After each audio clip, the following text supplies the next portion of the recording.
And that's why the Sefer Hasidim says, if a person has gotten themselves accustomed to thinking evil about everybody else, it's so addicting, they'll have to work on removing that from their mind without changing the Torah.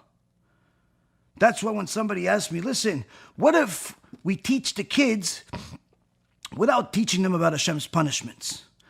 And I said, even if they minimize the punishments that are mentioned in the Torah, the school should be shut down. I'm not telling you to go into the oral Torah and start teaching them about the details of Gehenna. But you have the Torah. The written Torah talks about how Hashem created the world. Second parasha, He destroyed the world. The giants melted. The giants were destroyed. You changed that story to make it seem as if nothing happened to them.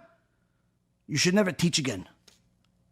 The Torah stays the Torah, because HaKadosh Baruch Hu gave each and every single one of us a unique neshama with special receptors to the Torah, that at different times of our life, those receptors will have a certain level of purity that will allow us to understand different parts of it in different ways.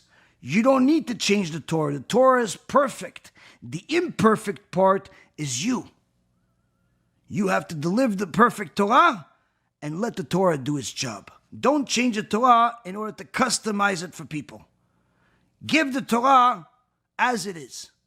As it is, and the kids and the adults that are like kids and the kids that are like adults, everybody's going to understand. Why? Because Torah is perfect.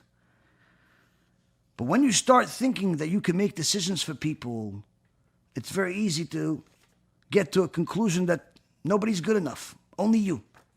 Only you're good enough. And that unfortunately puts you in a very bad position.